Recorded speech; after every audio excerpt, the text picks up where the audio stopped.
The breaker panel hummed like it always does right before something fails. I was halfway through tracing a faulty circuit in a half-finished strip mall outside town. Sharpie in my teeth, when my phone started buzzing in my back pocket. Kelly Miller. The middle of a Tuesday. I almost let it die in my pocket. Habit said later. Something else said answer it now. I stepped away from the panel, thumbed at the screen. Yeah. Her voice came through loud and bright, but it had that edge I know too well, the one she uses when she's performing. You're on speaker, she announced like that was cute. Say hi, ladies. Laughter in the background. Female voices, clinking glasses, that fake high-pitched cheer people use when they're hyping each other up to do something stupid. I caught names in the noise, Megan, Ashley. Of course. What's up, Kelly? I kept my voice flat, the same tone I'd use ordering wire nuts. She didn't warm me up, didn't ease in.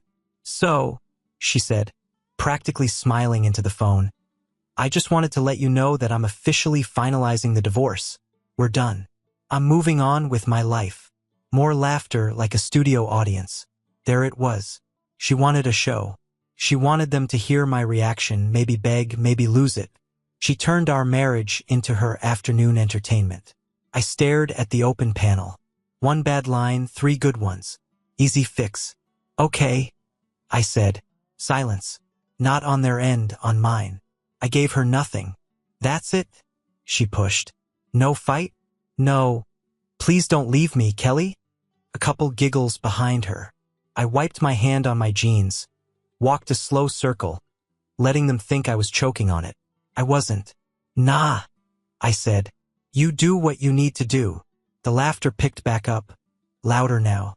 She was playing to the room. Good, she said, because I already talked to a lawyer. We're gonna make this as painless as possible. For you, anyway. I could almost picture her on Megan Price's couch. Legs crossed, phone out, wine glass on the coffee table. Ashley Carter probably on the other end, laughing harder than all of them. So I gave them what they didn't know they'd bought tickets for. Speaking of painless, I said, you might want to check on Ashley's husband, Eddie. The room noise dipped, just a hair. What are you talking about? Kelly said, too quick. I smiled. Well, I'm just thinking the Hampton off 74 probably doesn't seem so funny to Ashley right now. Room 312. You remember, right? That was what, March 18th? Friday night. The background went dead quiet. No glasses. No fake laughs. Just air. I kept going like I was reading from a work order. Then there was the Super 8 2 towns over. April 9th. And that cute little rendezvous at Dale's Auto on a Target run day. Hard to forget that one. Your car in the bay for 3 hours and no work order in the system. Someone whispered something on their end. Someone else swore. Who's there with you, Kel? I asked. Megan for sure. Ashley, I know. Anybody else want dates and locations while we're at it? Or just those two? Her voice came back, thin and shaky. You're making things up. If I was, I said. Ashley wouldn't have just gone quiet in Megan's living room. I pictured it clearly. Ashley on the edge of the couch, face draining, trying to remember every girl's night. Every delay, every inside joke that suddenly wasn't so harmless. Here's the thing, I added, still calm. You don't get to humiliate me and keep your little side project secret. Not how this works. Breathing, shuffling, a sharp, muffled, "Are you serious, Kelly?" from somewhere close to the phone. That one wasn't mine. That was Ashley. I let it sit. Let the silence spread like a blown fuse through that room. You've known. Kelly's voice finally came back. Raw now, the performance stripped. How long? Long enough to talk to my own lawyer, I said. Long enough to document everything. Long enough to let you think you were 3 steps ahead while you were really 3 behind. She started to say something, my name, maybe, or an insult, but I was done providing content. I've got work to finish, I said. You all enjoy the rest of your little party. Then I took the phone off my ear, pressed end, and held the power button until the screen went black. No buzzing, no follow-up, no drama. The breaker hummed in front of me, waiting. I picked my tools back up. My hands were steady. My breathing was normal. I'd known about Eddie for 4 months.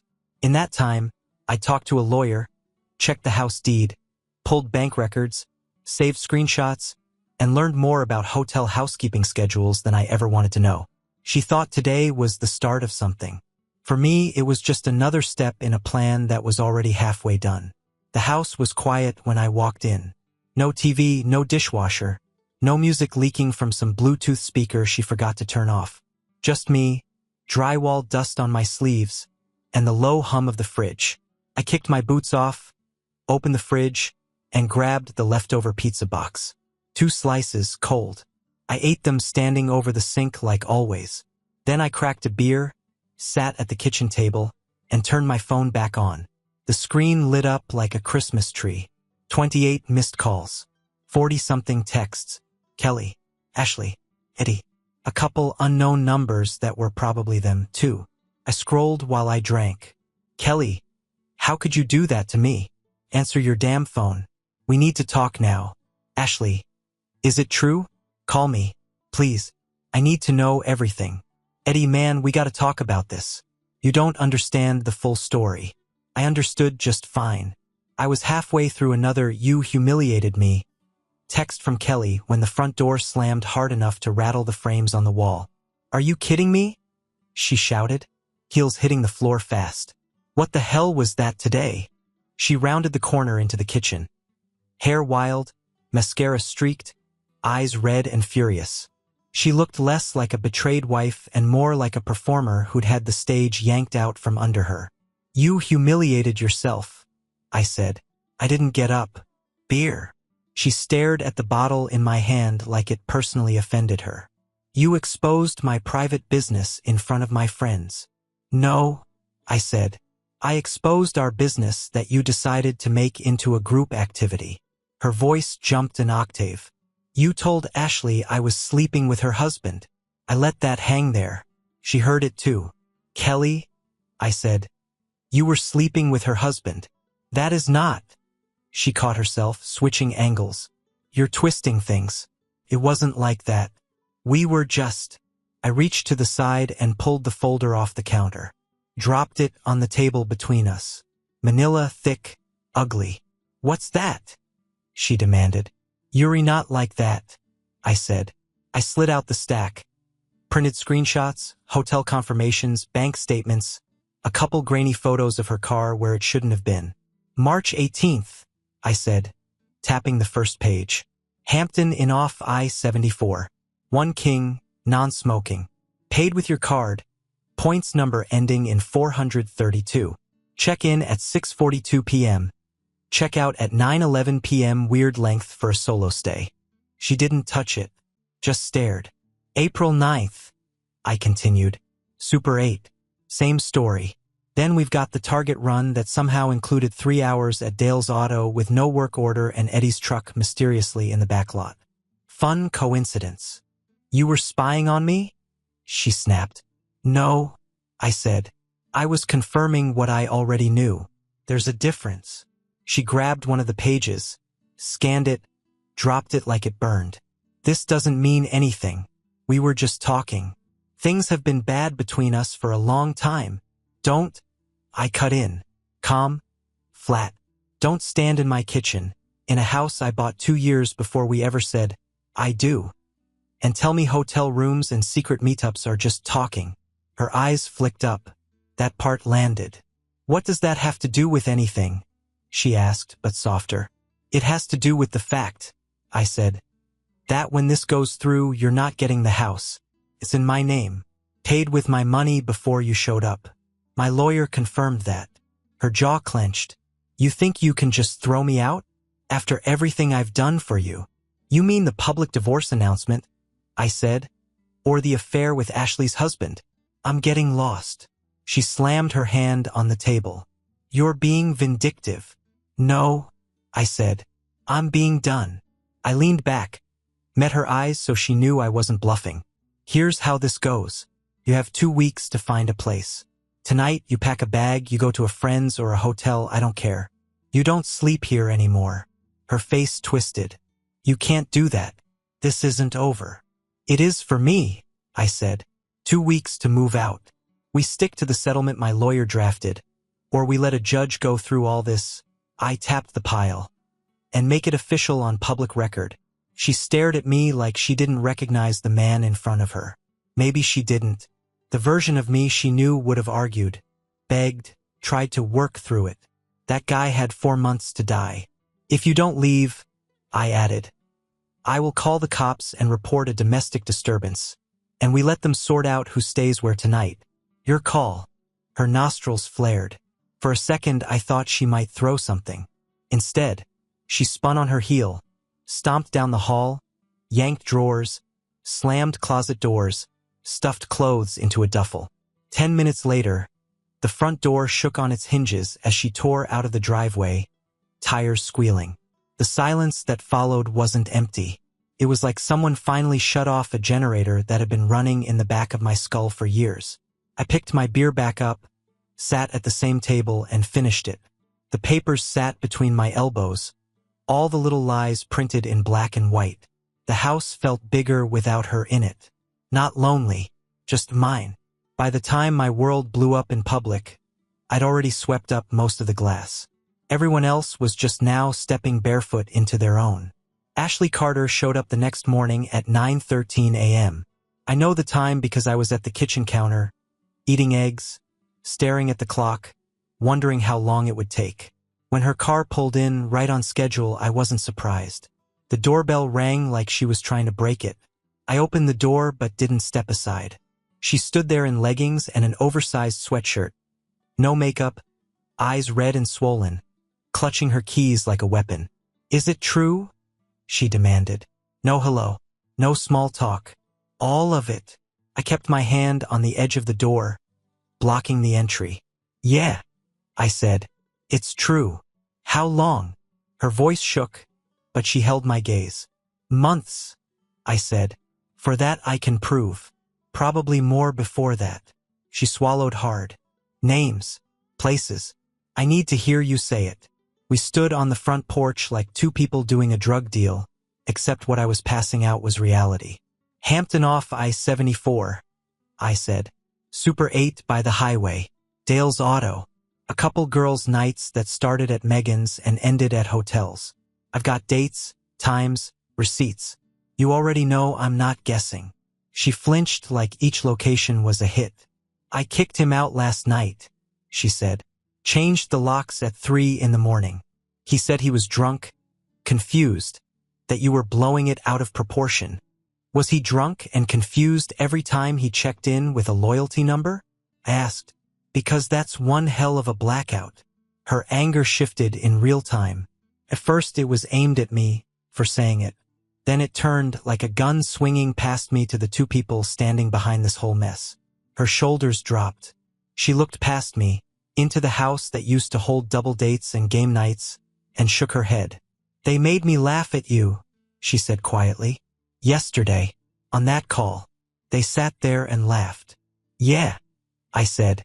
And now you know what they were really laughing through. She wiped her eyes with the back of her wrist, hard. I'm sorry, she muttered. For all of it. For not seeing it. For not saying anything when things felt off. It wasn't your job to investigate my marriage, I said. But it is your job now to decide what you do with what you know. She nodded once, sharp. Oh, I know what I'm doing, she said. Lawyers already called back. Eddie can go figure himself out in a one-bedroom somewhere. She stepped back off the porch, then looked up at me again. Thank you, she said, for not lying to make it easier. Didn't do it for you, I answered. Did it because I'm done living in their version of reality. After she left, the quiet settled again. It didn't last long. Around noon, my phone buzzed. Naomi Flores. I almost didn't answer, but curiosity won. Hey, she said as soon as I picked up. No small talk, just raw guilt. I should have said something. I didn't have proof, but I had a bad feeling for a long time. I leaned against the counter. What kind of feeling? The kind where they always needed to grab something together.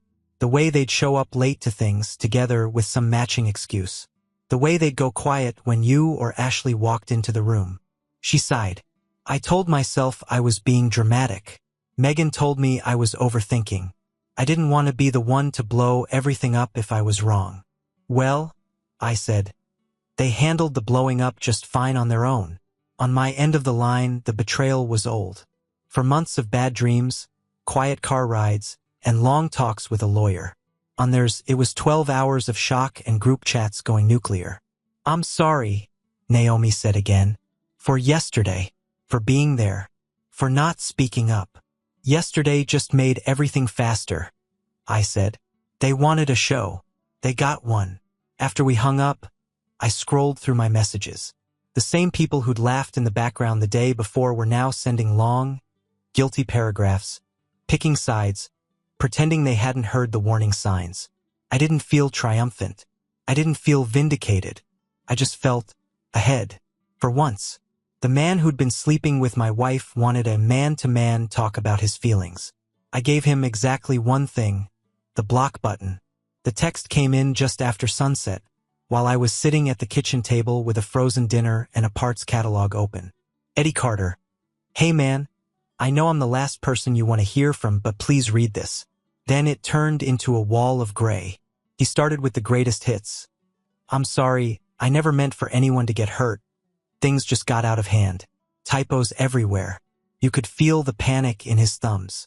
He talked about how complicated his marriage had been. How he and Kelly connected over feeling unappreciated. How it just happened between them, like they slipped and fell into multiple hotel rooms. He tossed me a few crumbs. You're a good guy, you didn't deserve this. You've always treated Ashley and me great. I hate that you got dragged into this. Like I'd been some innocent bystander to his affair instead of the husband he was stepping around. Then he started circling what he really wanted. Man to man, I'd like to sit down and talk this out sometime. I feel like we owe it to each other to clear the air. I just don't want you to hate me forever. That's all. I set the phone down, took a bite of overcooked lasagna, and let myself feel it for exactly 10 seconds. Not rage, not heartbreak, just a clean, sharp no. I picked the phone back up and read the whole thing again. Slower this time. Not because I was reconsidering, but because I wanted to be sure I was seeing it right. Every line was about his feelings, his confusion, his guilt, his fear of being the bad guy forever. Not one word about what it felt like for me to walk around my own life knowing the two of them were out there, trading jokes and body heat in cheap rooms while I fixed outlets and paid mortgages. I thought about all the times men are told to be the bigger person, to hear everybody out, to forgive for their own peace. Then I realized something simple. My peace didn't require giving him a damn thing. I didn't reply, didn't type and delete, didn't send a long speech tearing him apart. I tapped his name, hit info, scrolled to the bottom. Block this caller. Done. The message stayed in the thread, frozen in place, but his access to me was over. He could talk to a pastor, a therapist, or a mirror, just not me. Everyone in this mess had their own pile of feelings to sort through. Kelly had hers. Ashley had hers. Eddie had his. For once in my life, I wasn't volunteering to carry any of it. I finished my dinner, closed the parts catalog, and sat there a minute, looking around my quiet kitchen. Older guys always say being a man means swallowing things, being understanding, making room for everyone else's storms. Maybe. But sometimes being a man is looking at the wreckage, drawing a hard line, and saying, this guilt isn't mine to hold. Kelly brought her big brother over to put pressure on me. She should have checked what version of the story she sold him first.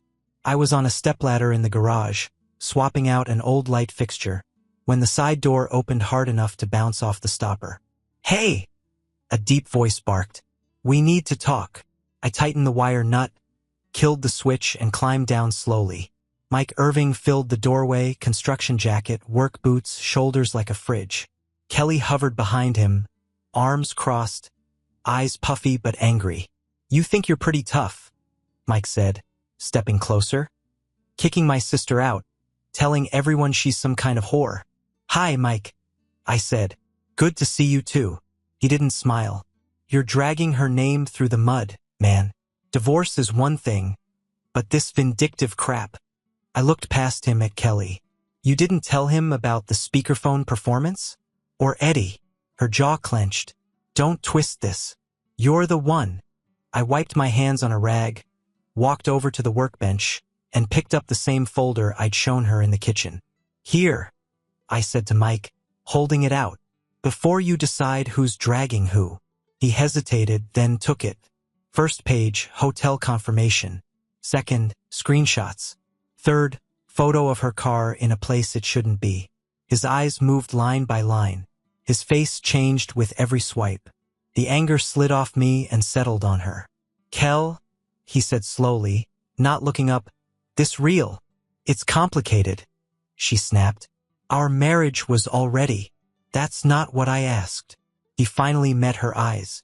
Is this why you wanted the divorce? She opened her mouth, closed it, and looked anywhere but at us. I didn't pile on, just leaned against the bench and waited. Mike blew out a breath, handed the folder back to me like it weighed 100 pounds. When he turned, his whole posture had shifted. You did this, he told her. No yelling, just fact. You torched your own reputation. Don't come in here acting like you're the victim. She stared at him like he'd betrayed her. You're supposed to be on my side. I was on your side, he said. That's why I came here ready to fight this man. Then I found out you lied to me. I slid the folder away and spoke up. The terms are simple, I said. 2 weeks to move out. The house stays mine. I bought it before we got married. Settlement's fair. She signs, this stays quiet and clean. She doesn't, my lawyer files and all this. I tapped the folder. Becomes part of public record. Mike nodded once. If you were asking for my advice, he said to her, I'd tell you to sign the papers and get the hell out before this gets any uglier. He glanced back at me. I'm sorry, man. I didn't know. I didn't expect you to, I said. She's your sister. You reacted like a brother. Nothing to apologize for. The three of us stood there in the cold garage air. The truth laid out between us like tools on a bench. The deadline hasn't changed, I added, looking at Kelly. 2 weeks to move. Sign or we go to court. Your choice. For once, she didn't have a comeback. By the time Kelly showed up crying on my couch, I wasn't looking at the woman I'd married. I was looking at someone trying to escape the fallout she lit herself. She came on a Sunday afternoon, the kind of quiet day made for laundry and football. No warning text. Just a knock, softer than she'd ever used since I'd known her. I opened the door. Kelly stood there in jeans and a sweater, hair pulled back, makeup minimal. No storm, no smeared mascara. Just controlled sadness. Can we talk? She asked. Voice low, rehearsed. I let her in, mostly because I wanted this part done. She sat on the edge of the couch like it was an interview chair, hands folded so tight her knuckles went white. I've been doing a lot of thinking, she started. About us. About everything. She stared at the floor. I made terrible mistakes. I let things get too far. I was confused, lonely, we drifted apart, and I handled it in the worst possible way. The lines were good, polished. You could tell she'd run them past a mirror. I watched her talk about counseling, about rebuilding, about how we'd been so strong once, and how she believed deep down we could get back there with work.